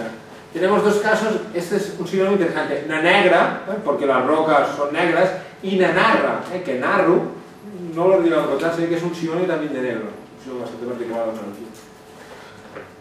La gran diferencia, na fonda versus na prima, es decir, si pescamos por ejemplo obladas, si hay más profundidad, entonces aunque haya más mar, podemos pescar todavía, porque al haber más fondo se mueve menos. Si la pesquera es prima se dice cuando hay un palmo de agua, por ejemplo. Eso fa un es decir, cuando hay un palmo de agua que es prim d'aigua, es una metáfora, ¿no? Es drenado de agua. Claro, cuando hay poco agua, a la que haya menos movimiento, pues ya se altera más y es imposible pescar. Con las pesqueras primas hay una metáfora muy bonita que dice que las pesqueras, la que es prima, la que es difícil encontrar el mar bien, es una pesquera gelosa, está celosa de ella misma cuando tiene. Después la pesquera alta, descriptivo, y dos ejemplos también chinos. Una raspiñosa y una rasposa, en un sitio donde la roca se corta mucho, es bastante bonito una raspiñosa. Cualidades, una bona, una dolenta no existe, pero una buena, una famosa es una pesquera de estudio que se llama Punta Brillo, es famosa porque un día uno captura 3 toneladas de pez y al día siguiente ni una. Entonces, son cambios. Y una 4 raus, pues no es muy buena, val 4 raus. Relaciones personales, es muy habitual también que la pesquera coja el nombre de quien iba, ¿no? Por ejemplo, esa pesquera de marroquí, un apellido un tanto extraño, no marroquí, también con este NAC la persona dice. El segundo caso es un caso muy interesante. Hay una pesquera y dice, es Nabrinis. Y todos dicen Nabrinis, y si les gusta el baloncesto en Unicaja, está destacando un joven que se llama Abrinas, pues es este linaje, es un linaje Abrinas que era habitual en Menorca, en las Baleares, y que ahora es solo residual y en Mallorca. Entonces seguramente Nabrinis es, en el momento en que Abrinas deja de ser un apellido conocido, pues queda Nabrinis y Nabrinis. Se pesquera en ponts, ponts, i se pesquera en passiva. Topònims metafòricos. Solla qui bull, esclot qui bull. Què és? No sé si aquí... Esta sería... Esta estaría... Ah, supongo. Esta estaría aquí. Solla qui bull, estaría aquí, a ver si lo encuentro. Es qui bull aquí. Este es aquí. En este de...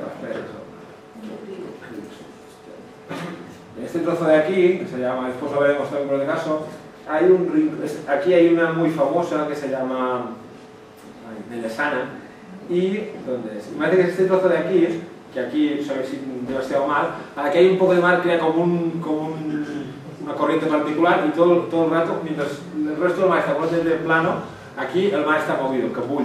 La otra de las metáforas del mar, en los lugares, por ejemplo, voy saltando así, en los lugares como este de aquí, ¿ven? Esto de aquí ya hace como esta especie de ensenada, cuando hay mucho mar, entonces claro, el mar pues pega de un lado a otro y además del oleaje que viene del norte, pues se viene de los lados, ¿no? Los pescadores dicen que es como un olla de caragols, no sé si aquí coméis caracoles, que cuando los ponen en una olla a hervir, que van de lado a lado, pues esta es la metáfora, la olla de caragols, y de aquí seguramente es solla qui bull, también por la forma, o esclot qui bull.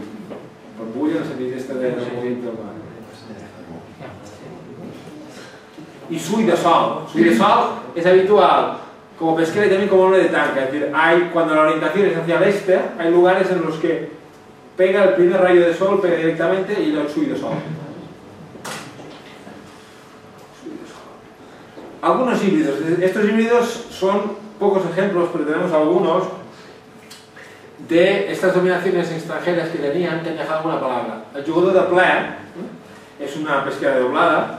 Y play aquí es el anglicismo play. Los ingleses dejaron una especie de frontón en Menorca que se llama jugar a play, que es una redundancia, porque jugar a jugar. Entonces es interesante porque en Ciudadela, a diferencia de Mahón, se mantiene una vocal neutratónica, o sea, que el catalán de Cataluña y de las Islas Baleares tiene una A y una E átonas, o sea, casa y papel, cuando esta A pasa a átona, caseta, ya no es A, sino es una vocal neutra. Casa, caseta, E. Esta E, que es la neutratónica, es la anterior de la E abierta, que vosotros también tenéis, ¿no? La de seba, la E abierta de seba, que viene de una I breve latina, pasa por esta anterior de seba, ¿de acuerdo? Entonces en Menorca, una parte de la isla mantiene esta neutratónica, seba, y la otra, como nosotros, con el puerto de Mahón, innovación, seba, ya ha evolucionado.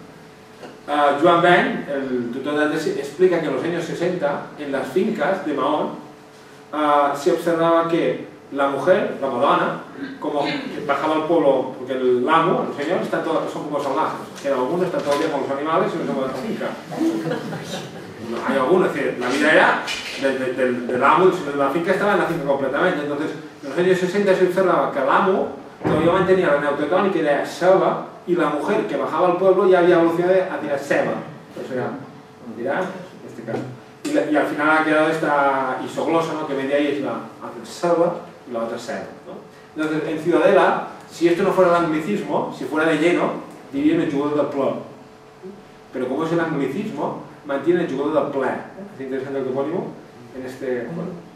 Cerca de Mahón sería negajans, negar es ahogarse, Y Jans, que es en inglés, ¿no? 4 Jans y un boy, ¿no? Una roca donde se parece ser que un tesoro.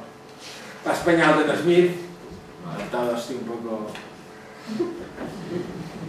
Y Escat del Bisbe. Escat del Bisbe es un caso muy interesante. Adiós. Volvemos a una mapecita. Mira, el Escat del Bisbe está aquí en el sureste de Menorca. Hay una isla pequeñita, como todo. La ven aquí, que se llama Silla de l'Aire. Documentación antigua era Silla de Esponís o Silla de Sal, hay conejos, había sal. Y esta punta de aquí es la punta del suroeste y en menorquín es Escat de Llebeig. El Llebeig es, diríamos, el suroeste, ¿no?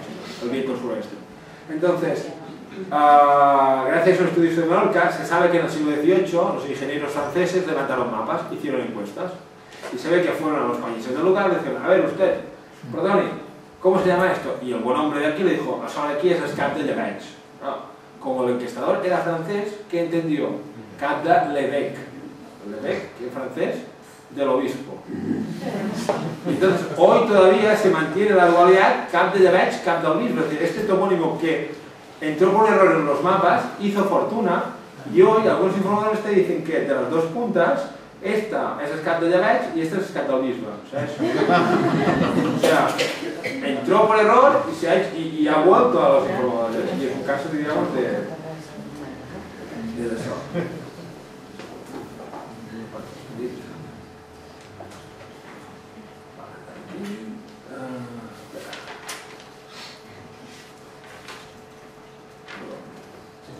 Otro genérico que nos he enseñado, pero bueno, también es interesante como tenemos que ver, es el genérico Malfrach.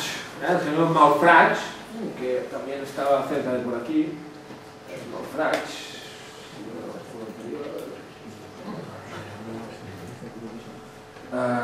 Cerca de donde les he enseñado Esclat Kibull, completamente aquí. Aquí también, en esta playa de... Aquí está el Malfrach, que es de naufragio cruzado con el mar.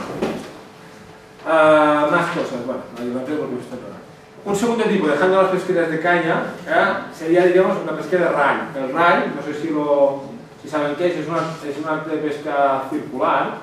Ahora lo verán aquí, me parece. Esto de aquí, perdón, son los cupons. Les he dicho que la salpa esa, que el herbívoro, se pescaba con unas algas, entonces las algas se machacaban con una herramienta que se llama un tan, y a base de pegar en la roca han quedado estos huecos. Es decir, una buena manera de saber dónde se pesca pescado es si veis esto, tú vas por ahí y ves señal de equivoca. Entonces, el segundo tipo de la costa es el ray. Este de aquí es un ray, es un arte circular, diríamos que desde la costa se tira directamente sobre el pescado. Aquí pueden ver, esta de aquí es la ida del aire, ¿no? Entonces es el Cap de l'Évêque, el Cap del Bisbe estaría aquí en el extremo, ¿no?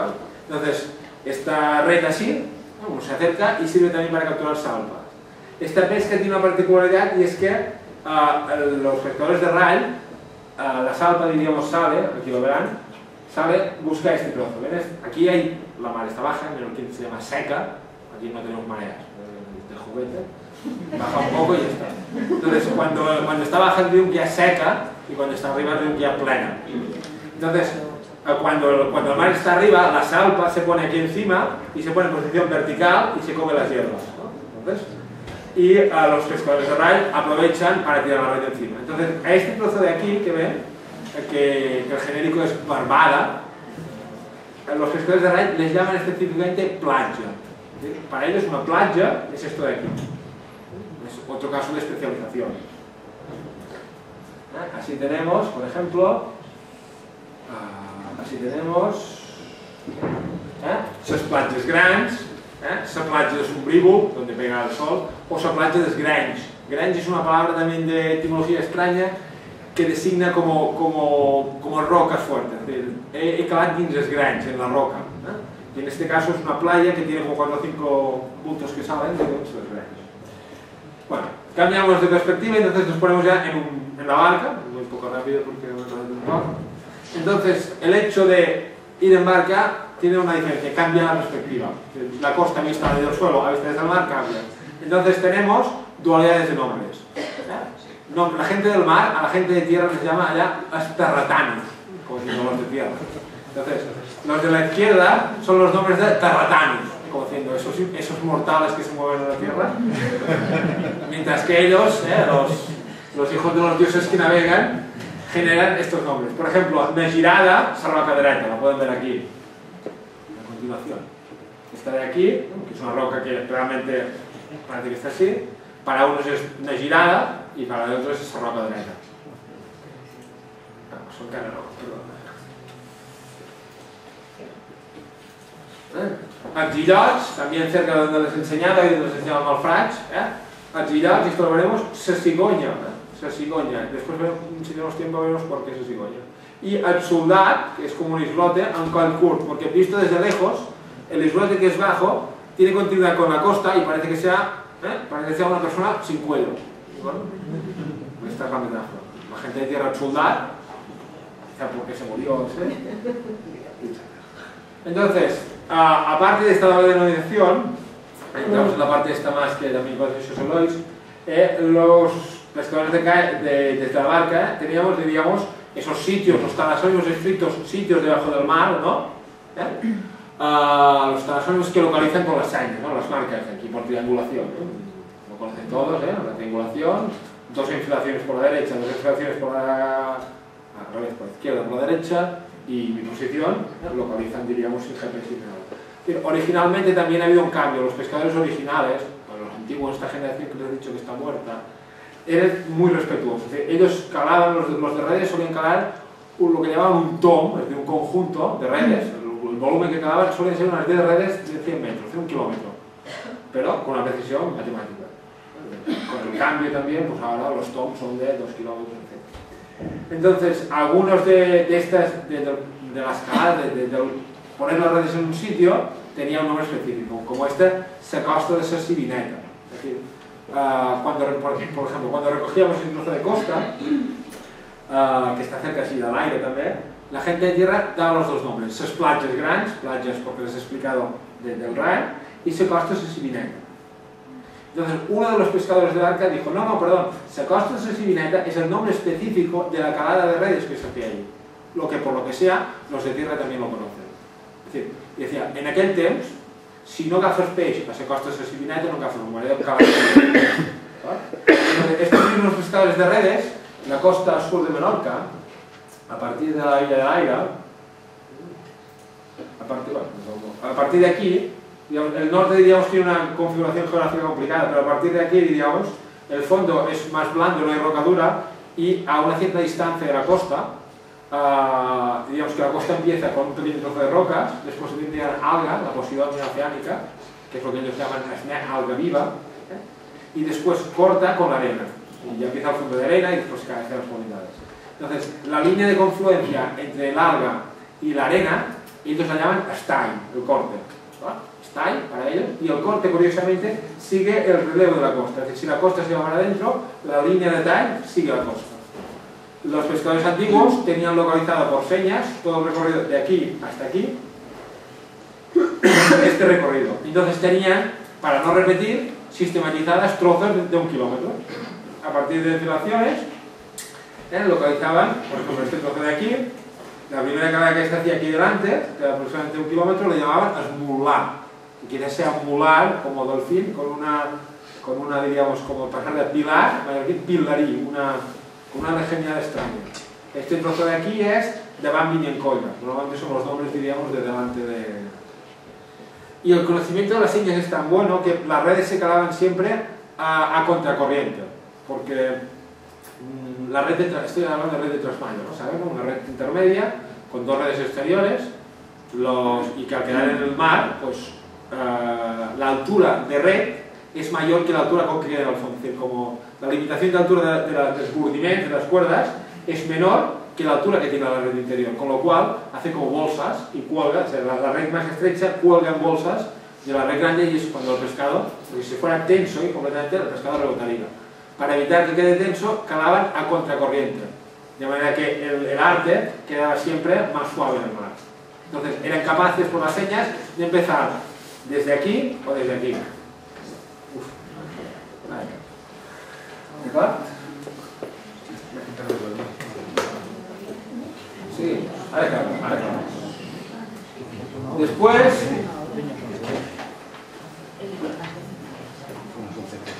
acabo un momento.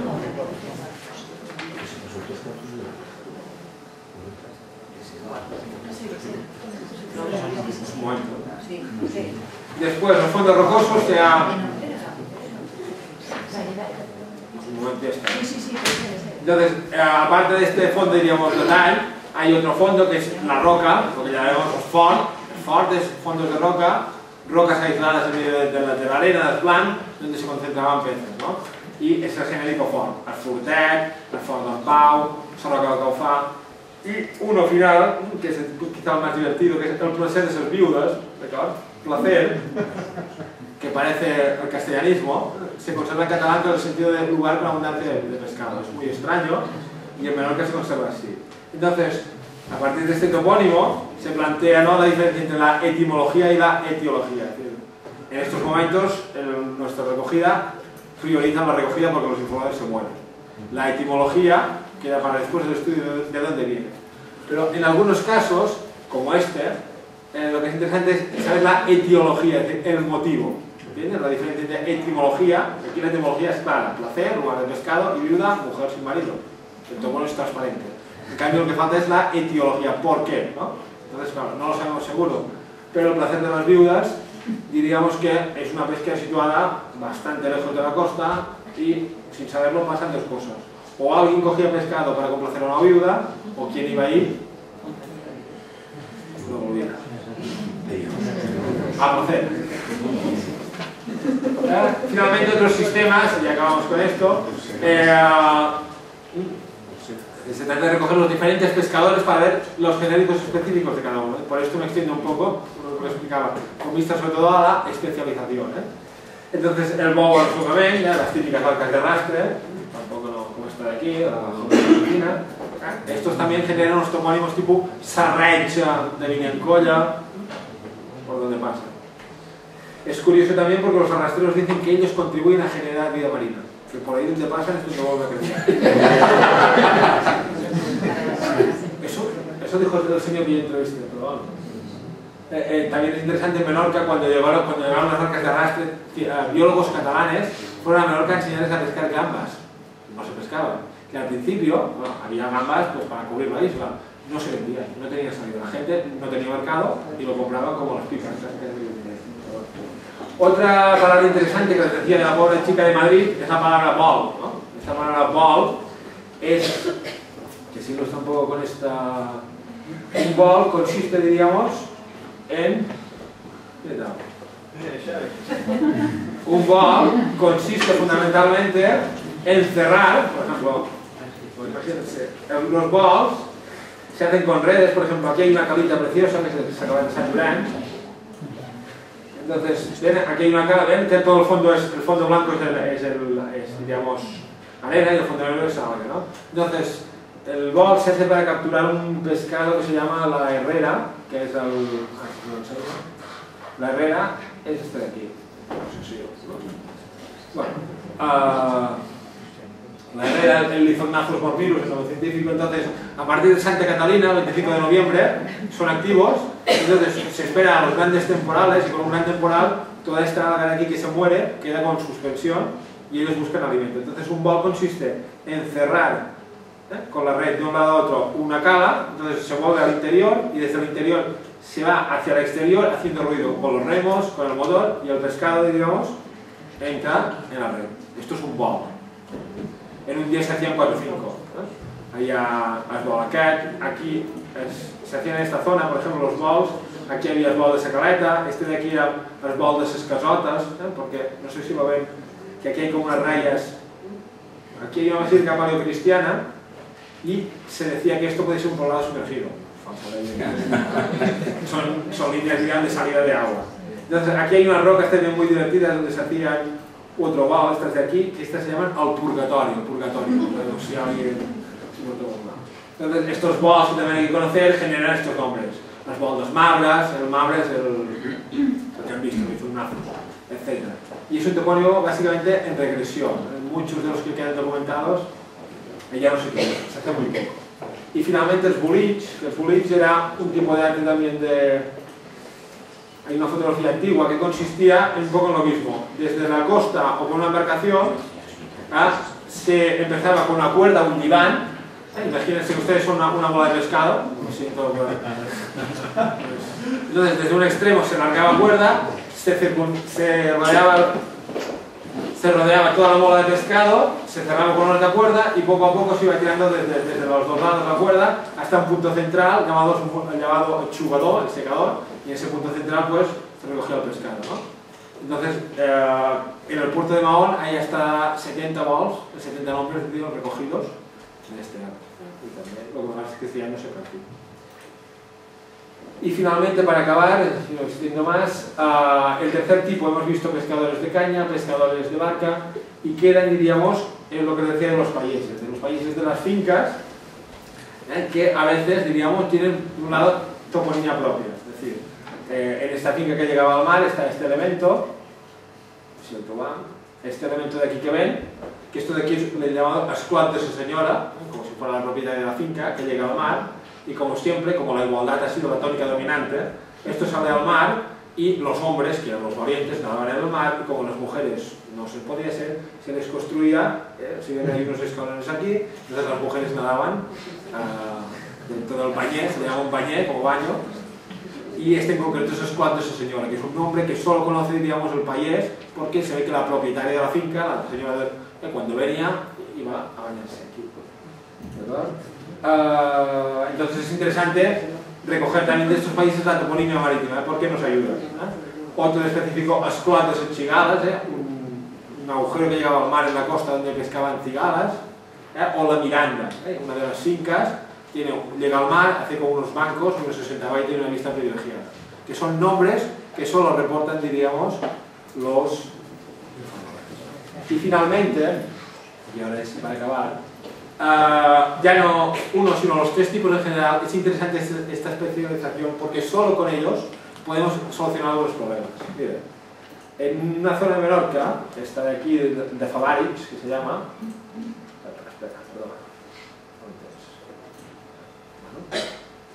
en la zona, en esta zona de aquí, diríamos, hay una gran confusión sobre los nombres de estas dos playas. La gente de la calle confunde diferentes nombres, Cala Tortuga y Cala Presili. Y ninguno sabe, aquí están las fotos de las playas, una es esta y la otra es esta.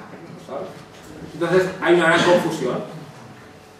Entonces solo la confluencia de los diferentes informadores nos ha permitido saber cuáles son los nombres. Es decir, combinando la gente, diríamos, de las fincas y los pescadores hemos sacado la solución. Y la solución es la siguiente. Esta roca, o sea, los tres variantes que hay es Cala Tortuga, Cala Presili y Senal del Moro. Esta roca de aquí pequeña que ven, le llamamos a través de un pescador, sabemos que se llama Antortuga, porque es una roca como si fuera la cosa.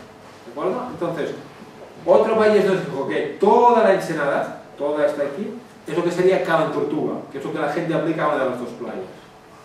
Y a partir de los países sabemos que esta de aquí es Cala Presili o Serenal del Moro, Presili porque prisión hay o el resto de la guerra civil, y esta de aquí es Serenal de Morellanau porque pertenece a la finca detrás que es Morellanau. Hay un dato interesante que es que las playas son playas desde hace 20 años, antes eran arenales, porque la gente no tomaba, o sea, son playas desde que hay turistas. El genérico tradicional es arenal, porque tomar el sol ya lo tomaba bastante. Entonces, diríamos, diríamos... Y bueno, y en general, como conclusión es esto, ¿no? Que conclusiones toponímicas, que la mayor parte del trabajo requiere una especialización que se aprende con el tiempo, que hay que conocer el dialecto y los genéricos, y este aspecto fundamental de la localización de los topónimos, localización, genérico y entidad y forma. Y finalmente, bueno, esta está un poco llena. Las conclusiones un poco del proyecto. No. Es el examen, ¿no? El examen de catalán. Es un refrito raro. Las conclusiones son fundamentalmente dos. Que, además de, fundamentalmente las conclusiones son dos. Una, que más allá de la recogida, se trata de implicar a la sociedad, porque el objetivo fundamental no es solo que nosotros como especialistas recojamos, sino que la sociedad se conciencie, ¿no? Primero porque nos ayude con los informadores y después porque es ella la que tiene que valorar y conocer la toponimia como un patrimonio. Eso es fundamental. Y en este contexto, valorar a los informadores. Estos señores, diríamos, que nos explican los nombres y detrás de cada uno de los cuales hay toda una historia, ¿no? Entonces, que realmente los autores de todo este trabajo que hacemos son ellos. Nosotros somos como compiladores, ¿no? Y una reflexión final un poco metafísica, pero que a veces me gusta, de cara, sobre todo que estamos trabajando, que en último término, si abstraemos un poco, quizá la pasión está porque, esto que he ido explicando, de que poco a poco entramos en el mundo y nos especializamos, ¿no? Y digamos que como todas las ciencias humanas, trabajamos y recuperamos un material para la sociedad, pero también nos enriquecemos nosotros, ¿no? Y en último término, la toponimia, un poco la reflexión final, aunque sea un poco macabra, es que es un poco la lucha entre la vida y la muerte, ¿no? En último término, el perfil un poco nuestro es de aquella persona que queda un poco más allá, ¿no? Porque en último término luchamos o trabajamos entre salvar y perder, ¿no? Y esto también en último término nos enriquece como personas, ¿no? Y quizá aquí está la grandeza un poco del trabajo que hacemos. Muchas gracias.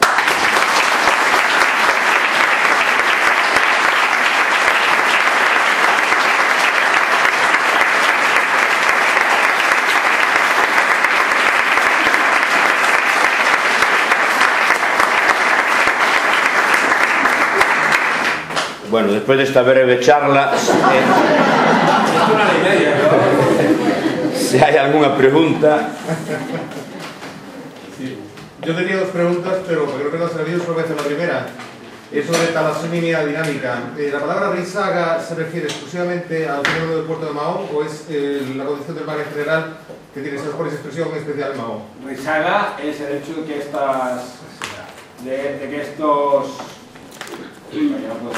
de que las calas estas, sobre todo del sur, en Mahón es bastante por los puertos grandes, va a ser el puerto Ciudadela que es como una cava, pero bueno. En Ciudadela, entonces me equivoco. Entonces, en el Ciudadela y del sur, en determinadas condiciones de presión y de temperatura, como las bocas son estrechas, hay como una pequeña marea, el agua sube y baja, se llama risaga. Pero no es exclusivo de Ciudadela.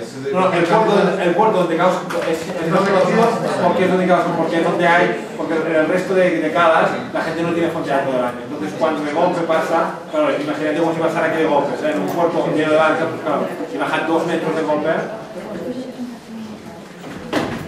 La segunda pregunta era sobre la salsa mayonesa, pero déjalo, como Wikipedia. Después te lo explico si quieres.